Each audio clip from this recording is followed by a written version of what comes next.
Welcome to The Main Perspective, Episode 4 of the podcast series, Trust Across Race and Culture, discussion on essential workers on the front line of the pandemic with two amazing Latinas. I'm your host, Regina Wharton. Let me introduce our speakers. Astrid Chirinos, Executive Director, Simmons YMCA, East Charlotte, and founding board member, WIE. Rocio Gonzalez, Executive Director, Charlotte Latin American Chamber of Commerce. Hola, Astrid. Hola, ¿cómo estás, Regina? Oh, bien, bien. Gracias. ¿Cómo estás, Rocío? Hola, Regina. Hola, Astrid. ¿Cómo están? Hola. We want to get to know you, ladies. Astrid, let's start with you. Take us on your journey of how it feels to be a Latina American and why you decided to engage with WIE's mission in the early years. Wow. Well, thank you so much for this opportunity to share. After 41 years in the United States, I'm Venezuelan by birth and Charlottean by choice. I feel not only Latin American, I feel American Latina, as I have had to go through the journey of coming here as a student and going through all the different stages of acculturation, not only in terms of being a student, but also getting married, going through divorce, going through all the different areas of engagement in the workplace, having my own businesses, working in corporate America, helping run nonprofit organizations and starting them as the Latin American Chamber of Commerce, which I'm very proud as well and excited to be sharing here with Rocio now leading the organization and having been a part of the WIE and other organizations. So I would say at this point, I feel fully engaged, especially at this intersectionality where we are inflection point in our country with differences and how do we connect the dots for all of us. As a Latina that came here, went through all the issues of identity, of finding myself and defining me as a Latina, not Venezuelan from Latin America, and then, our United States wanted for me to be from Mexico, celebrating Cinco de Mayo and eating spicy food, which none of those things I did or I was. So it is one of those things that you have to go through. And many of us, some of us have better opportunities, access and privilege. Others don't have a voice, but we all have to define ourselves and who we are, especially in an environment where we have implicit biases, and also a country that gives you the opportunity to overcome those biases. So I'm excited to be a part of this conversation. I'm excited to be a part of the new journey and the new normal, especially after the pandemic, and be able to open opportunities, not only for myself at the Y, but for others in our community. So you were involved with WIE in the early years. Yes. What made you join?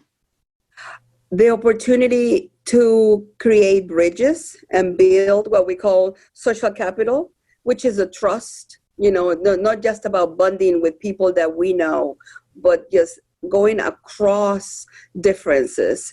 So WIE was the only organization at that time and really continues to lead and be a trailblazer in building social capital.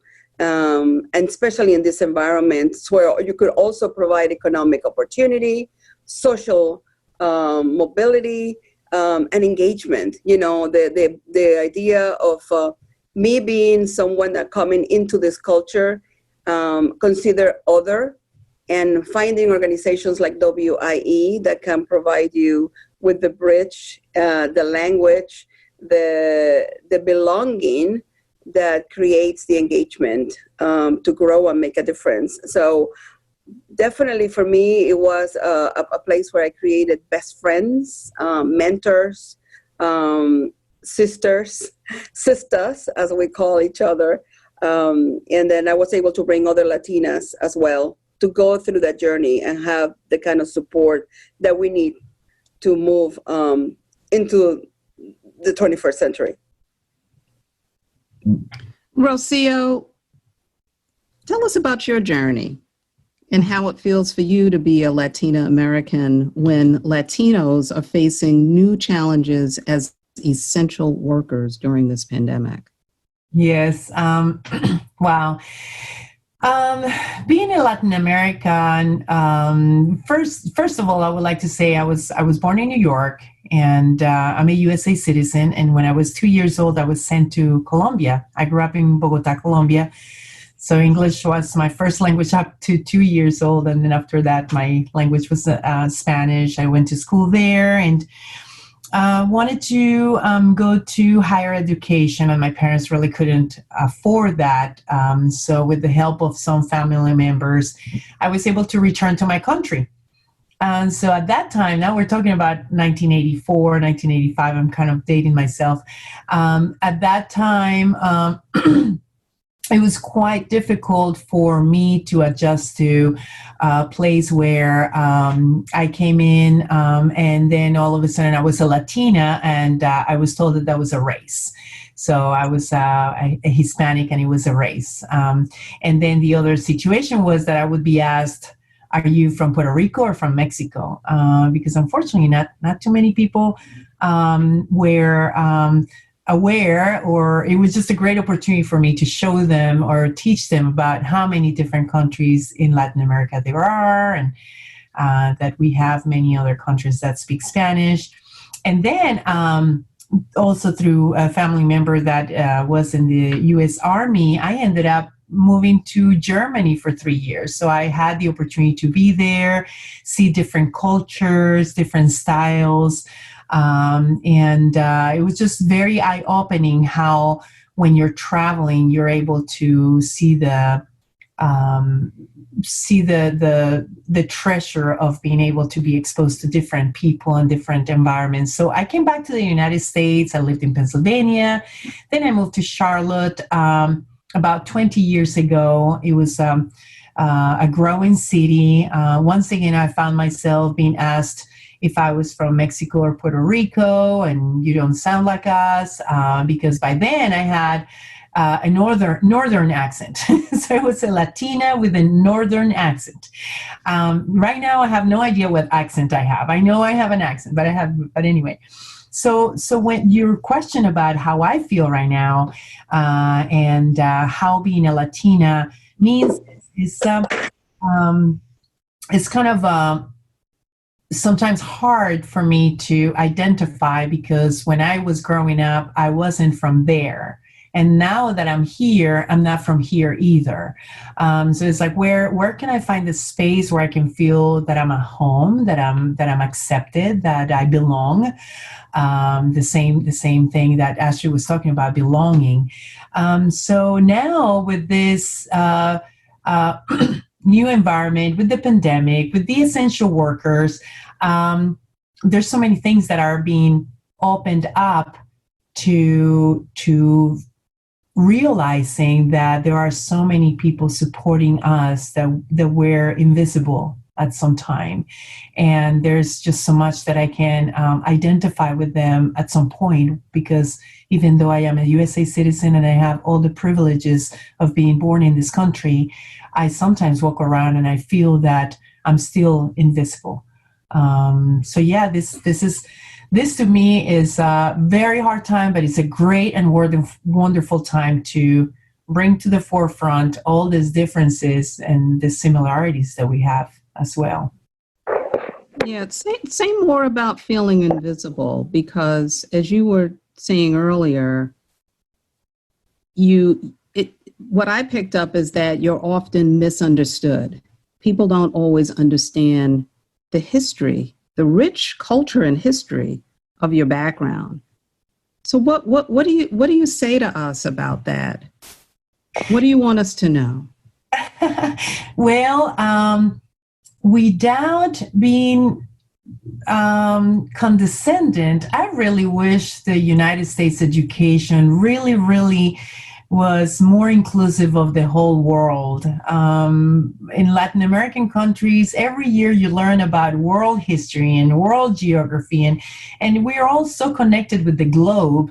And here in the United States, sometimes this country is so big and the history is so rich that there's so much emphasis on learning everything about the United States, that I feel that there's a lot of students out there and even adults that are still not quite sure where Afghanistan is, and they've heard about this country for many years. So going back to being invisible is as if you are not from the United States, and that's another question that I have, who is from the United States? If you are not from the United States, then you're not part of us. So it's constantly this them and us. Are you part of us? There's that division of the them and the us. So that's where sometimes you feel invisible, where you are, where others are making decisions for you or for your group, where perhaps something different doesn't mean that it's wrong. So we may have different styles, but it doesn't mean that they're not as rich or as important as they could be. So I'm constantly advocating for more understanding, and that's another reason that I also started to attend the WIE programs. And just like Astrid said, it was just a space where you could have open conversations and really be able to listen to other people's point of view from what's in the ground, from what's coming from their background, and the nicest thing that they would be willing to listen to me as well. Because great, I mean, many people talk, but it's someone listening. I think that would be the other point to make. Yeah, I appreciate that.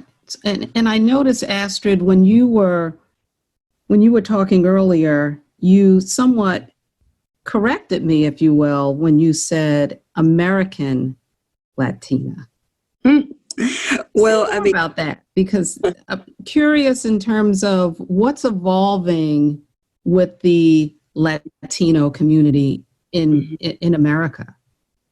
Well, after 41 years being here, I feel that I have, most of my patterns and of who I am is having worked here for the first time in my life, and all of the things that I have done are more for as an American than as a Latina. I still don't lose my heritage, but when I came here, I was a Latino American. But now, being an American citizen, having gone through all of the good, the bad, and the ugly of adjusting and all the opportunities, I feel very much a part of this culture. But as Rocio was saying, many of us have access and opportunities and privilege for the different stages or circumstances that we have come. I'm grateful that I have been able to get that, but many people don't have a voice. And, I have an accent, but I don't think with an accent. But many people make you feel as if because you have an accent, you are less than. And that is part of the culture and the assumptions and the stereotypes. If you're from another country, you don't understand. You just don't get it. And many times we come even better prepared than others that are here in the United States, have more skills, have a different way of critical thinking and problem solving and decision making. And it's not appreciated because we look different, we talk different. So that is the part where WIE helped tremendously. I call my mentors my femtors, female mentors that helped me get that confidence and provided me with a lot of opportunities to be myself, express myself. Corporate America gave me great opportunities, having my own business, being engaged in community as well. And that is an area that many newcomers and immigrants don't have a chance to experience. I had a chance to experience. I think Rocio had a chance as well. But so many of those essential workers that we're talking about, that now with this pandemic, we have somehow discover, or rediscover, right? Isn't that amazing? All of those essential workers, Black and brown, have been there from the beginning, are the backbone of our economy. And we have been taking them for granted until we really needed to have them, because we had the luxury to have Zoom calls, but they could not work and be compensated with a Zoom call. They had to be there in the front lines. So I'm just very grateful that I'm able to provide pathways and opportunities for them to have a voice and to get supported with places like the YMCA, where we're providing the child care support for first responders and essential workers from the beginning of this pandemic, because they are the ones that are less protected. They are the ones that have less resources and services. They're the ones that are there for us and somehow are not even, don't even have a voice. And as what Rocio said, they're invisible until they could not be invisible anymore. So 84% of Latinos don't have jobs that allow them to work from home. 84%. Exactly. And not only that, of the 120,000 people that work in the United States, 52% of those are essential workers.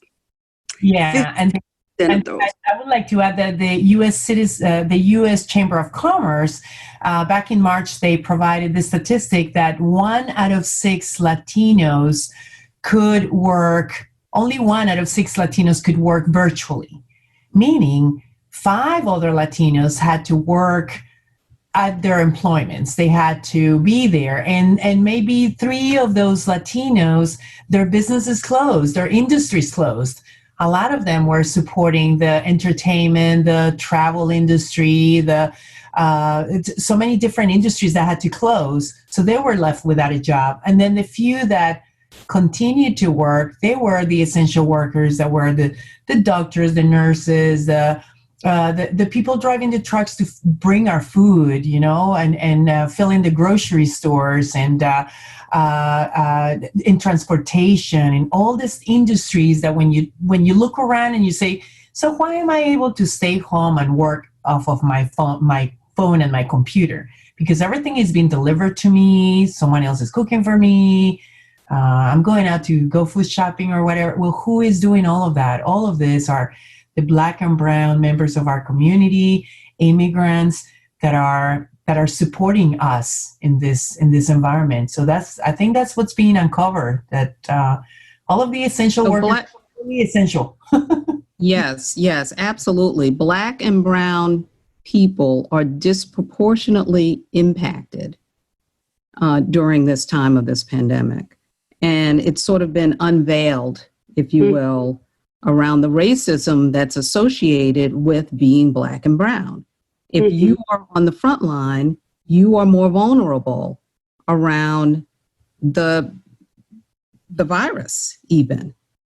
And so how do we best, I've heard many commercials and I've seen signs out on front lawns around thanking all of our heroes that are on the front line, clearly no longer invisible because we know who they are. And Rocio, I appreciated you talking somewhat about what those roles are. Help us really understand who the essential workers are. Who are they as a people? What more would you say about them? Well, being a director of the Latin American Chamber of Commerce, and also prior in my prior job was as a realtor in the real estate arena. And it was amazing how many different members of our community were small business owners employing other family members, and they were buying cars, they were buying houses, they were supporting the economy. And they were in the industries that keep us moving. They're in the janitorial services. They're in the landscaping services. They are the ones working for Duke Energy to keep our electricity on. They are the ones in construction, all the skyscrapers and the homes and all of these renovations that still continue to happen because construction is still essential, are still there. And we still have all of the people that take care of us. We have a lot of people that are working in the adult living facilities. They're working in the hospitals. They're working for the city and the government. I see them working in transportation, in all of the different utilities and all of the different systems that keep all of us together. In the school system, we have so many different teachers, and all of them are being affected one way or another. They are either unemployed or they have been asked to continue to work, and they're making a gigantic impact and a big difference and a positive difference in our community. So it's just like enough is enough, you know. We are all part of this pie chart. We're here. It's not a completely separate pocket of people. We are, when you say community, it's a common unity, is everybody being part of that pie chart. And our numbers are showing that we produce 4.2 billion in economic and positive economic impact to the United States a year. So I truly which is a lot, which is a huge number. It is a lot. Imagine if that is a huge number. Yes, absolutely. Yeah. Astrid, what are you seeing at the Y, especially around daycare? Because Yes, thank you very much. Because all of those areas, those industries, all of those sectors of our economy, of those essential workers, are the ones that are also part of my team here. They are essential workers because they were here to take care of the essential workers' children and their families. Many of my camp counselors, many of them have been teachers or they were studying. So, you know, there are all kinds of different frontline people that we need to thank. I thank them every day because, you know, I have an 88-year-old mom at risk, you know, because our seniors were very much at risk. So I could not be here all the time. And thank God they were here. I could do all my Zoom calls. I could do all of that. I'm protecting my mom as well. And, you know, I am also up there in that age of at risk too. So, but they were here in the front lines at 5:30 in the morning every day and making sure that they were receiving all of the first responders' children, you know, that had to be at work at 6:30 in the morning. So I see a community that we can now thank in all kinds of languages too, because I have team members from different countries as well. And my community here, of course, on the east side is very multicultural. We have people from all kinds of different continents and different countries, and they're all first responders. So they built this city. They have built many of our cities. They keep our cities going. And I just think that right now we finally uncover, as you said, the gaps that are there to protect them and support them in healthcare, in mental health, in all the social services, in all different areas, even our small businesses, you know, a lot of the workforce that might be undocumented are still working and they need protection and don't have a voice at their workplace. They have to be working. And many of our community here right now, the highest numbers of infected individuals in our community are those essential workers that are immigrants, newcomers, Latinos that are not able to stop working. And so I think that it is a critical time for us to become community, right? To have that common unity that Rocio is talking about, because the intersectionality of issues is not just one group, is of many groups that are not part of the traditional group of white Anglo-Saxon males that created the system that is working very well for those who created the system, but are creating more disparities.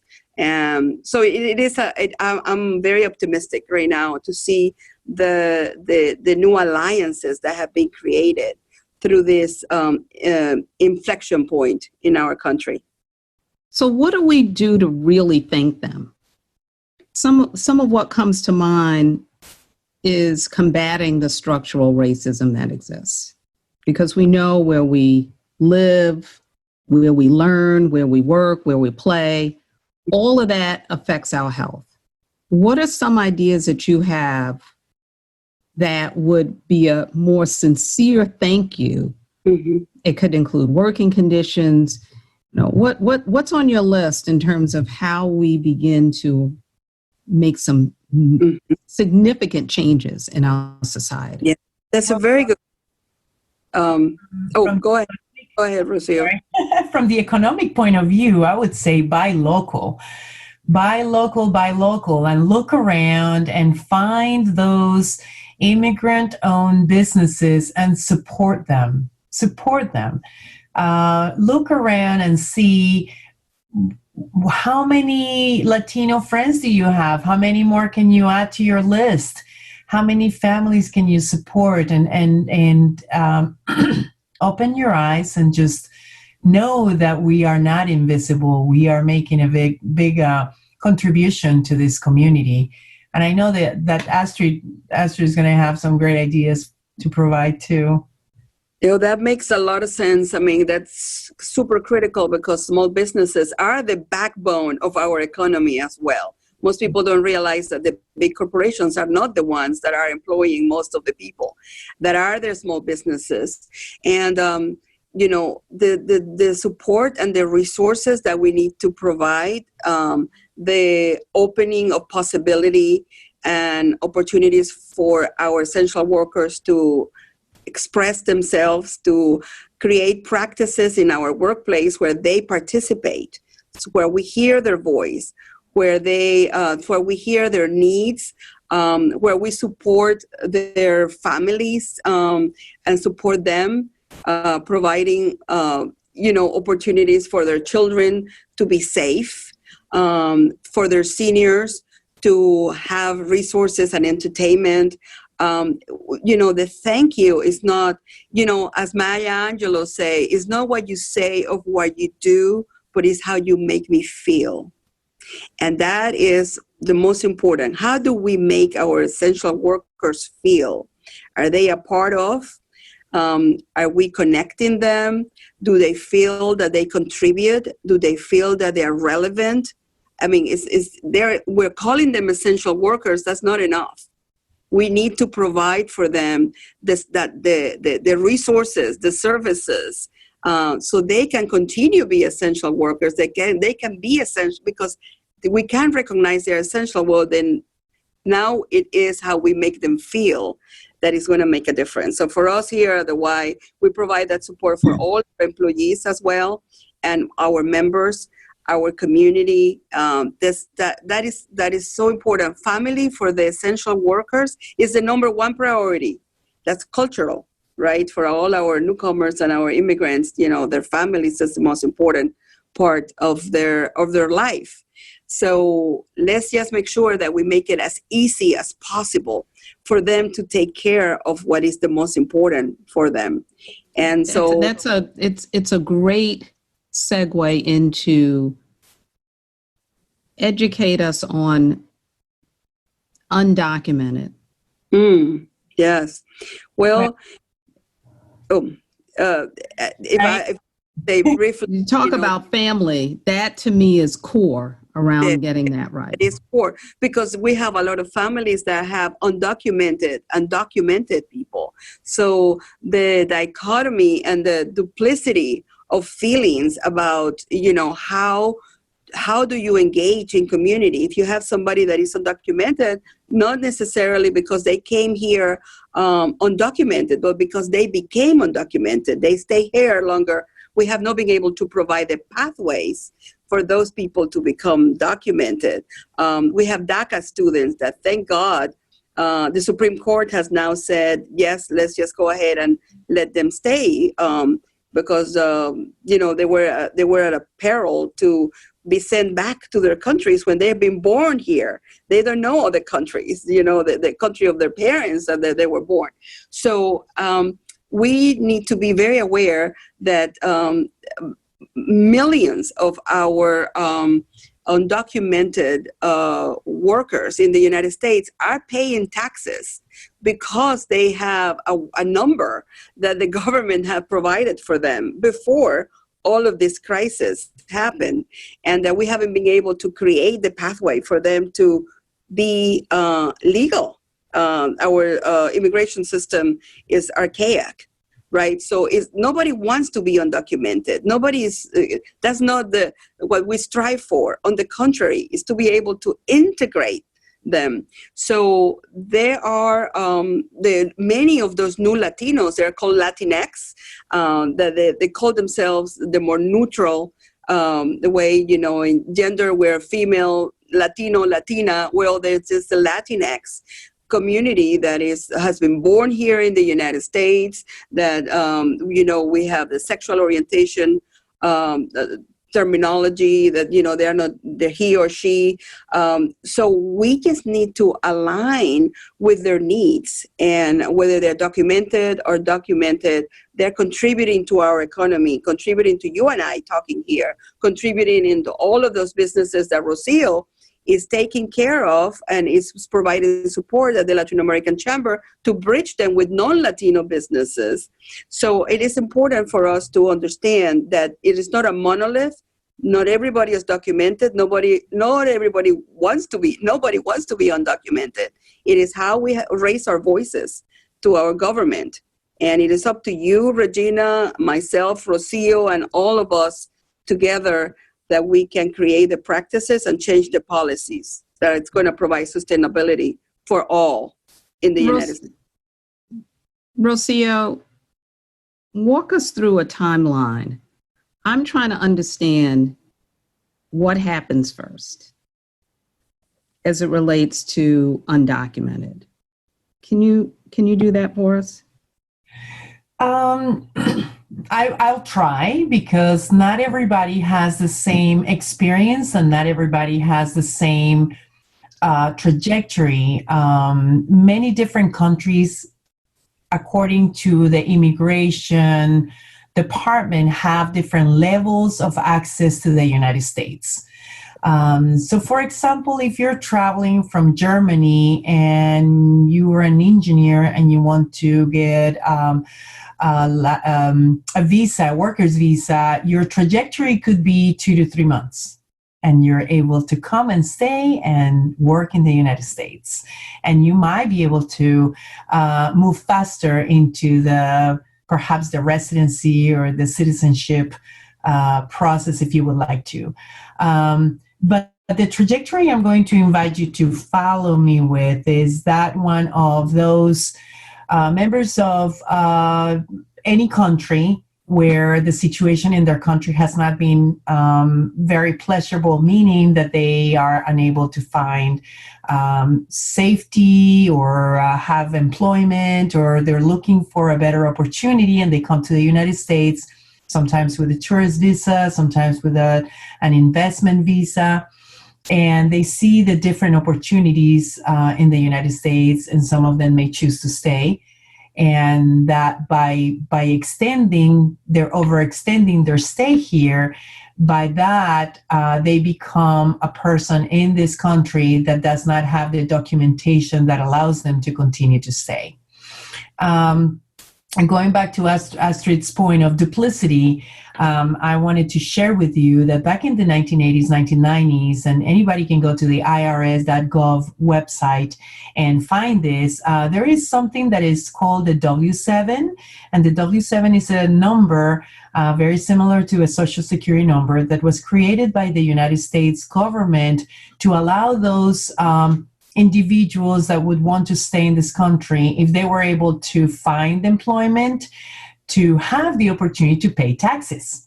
So that's the duplicity of, well, you're not supposed to be here, but in the event that you get a job somehow, this is how you can pay taxes into the government.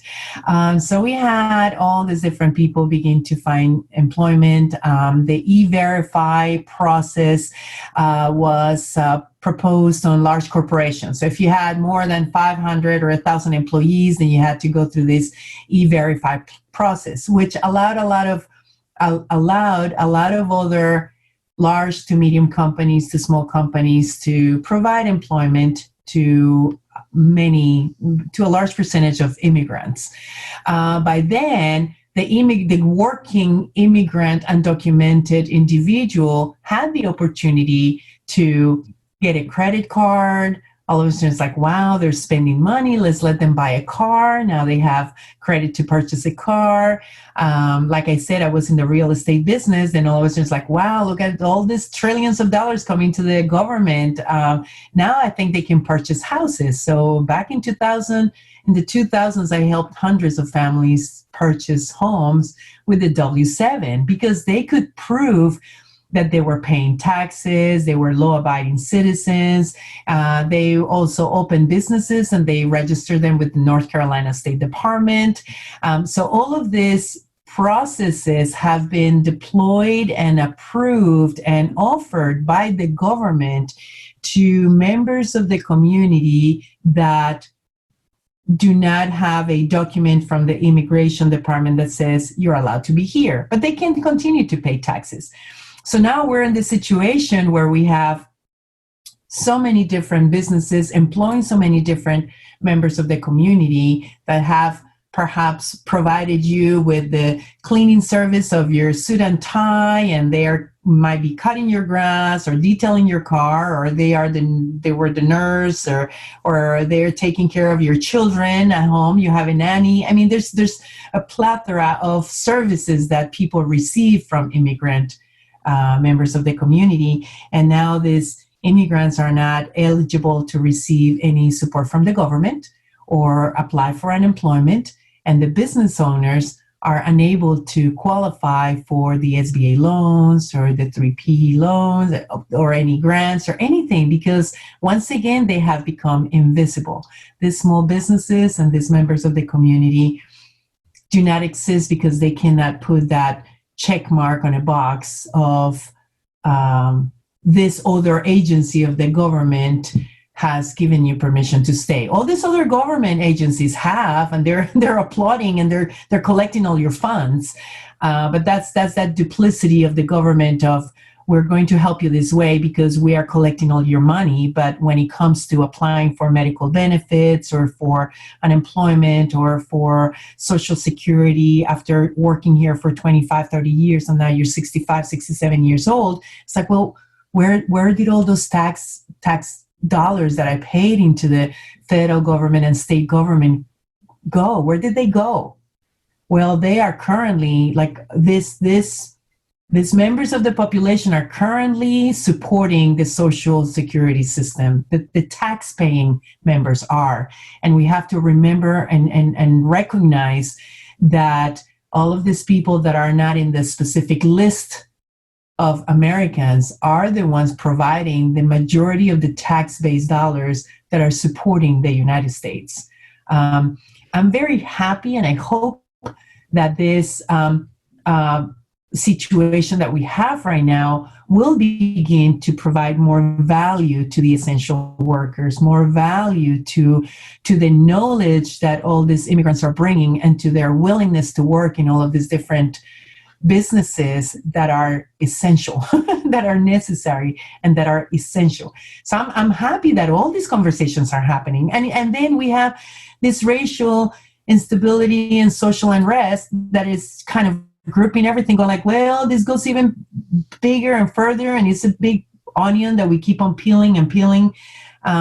So I'm happy to be chatting with you about this. I'm happy to have this opportunity to be on a podcast that hopefully will be heard by some others that I know some may agree, some may not agree, but just to kind of give you some food for thought, yeah, for understanding and acceptance that is really not how you always see it in the news. It could be quite different.